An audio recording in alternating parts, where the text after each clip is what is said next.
Sir ತಾಯ್ತಕ್ಕೆಲ್ಲ full demand ಬಂದಿದೆಯಂತೆ. ಈಗ ಎಲ್ಲಿ ನೋಡಿದ್ರು ತಾಯ್ತ ಕಟ್ಟಿಸ್ಕೊಳ್ತೀವಿ ಅಂತ ಹೋಗ್ತಿದಾರಂತೆ ಜನ ಬಿಕಾಸ್ ಆಫ್ ಯು. ಸೊ ನೀವು ಹೇಳಿದ್ದವ್ರಿಗೆಲ್ಲ ಅಂದರೆ ನಿಮಗೆ ಕಳಪೆ ಕೊಟ್ಟವ್ರಿಗೆಲ್ಲ ನೀವು ತಾಯ್ತ ಕೊಟ್ಟು ಕಟ್ಟಿ ಕಳಿಸಿದ್ರೆ ಸರ್?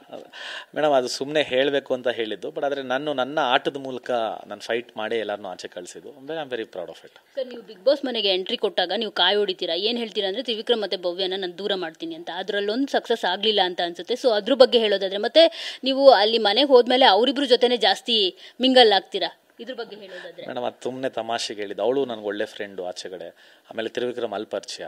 ಸೊ ಅದೊಂದು ತಮಾಷೆಗೆ ಹೇಳಿದೆ ಹೊರತು we were all very good friends. ನೀವು ಮತ್ತೆ ಚೈತ್ರ ಅವರು ನಿಮ್ಮದು ಕಾಂಬಿನೇಷನ್ ನೋಡ್ತಿದ್ರೆ ಟಾಮ್ ಅಂಡ್ ಜೆರ್ರಿ ಥರ ಇರ್ತಾ ಇತ್ತು. ಸೊ ಬಿಗ್ ಬಾಸ್ ಮನೇಲಿ ಯಾವಾಗಲೂ ನಿಮ್ಮದೇ ಹೈಲೈಟು. ಸೊ ಅದ್ರ ಬಗ್ಗೆ ಹೇಳೋದಾದ್ರೆ ಯಾಕೆ ಚೈತ್ರ ಅವರು ಅಂತ ಅಂದರೆ ರಜತ್ಗೆ ಅಷ್ಟಕ್ಕಷ್ಟೇ ಅಂತ? ಮೇಡಮ್ ಅಷ್ಟಕ್ಕಷ್ಟೇ ಅಂತೇನಿಲ್ಲ. ಅದೇ ಒಂದು ವಿಷಯನ ಹೇಳಿದ್ರೆ ಅದನ್ನು ಬೇರೆ ಬೇರೆ ಥರ ಮಾತಾಡೋಳು, ಅದು ನನಗೆ ಸ್ವಲ್ಪ ಆಗ್ತಾ ಇರಲಿಲ್ಲ. ಸೊ ಹಂಗೆ ತಗೊಂಡು ಅದನ್ನು ಅದು ಸುಮ್ಮನೆ ಬಾಸು ಅಂತ ಹೇಳಿದ್ದು, ಅದು ಹಂಗೆ ಹೋಯ್ತು ಅಷ್ಟೇ. ಸರ್ ನೀವು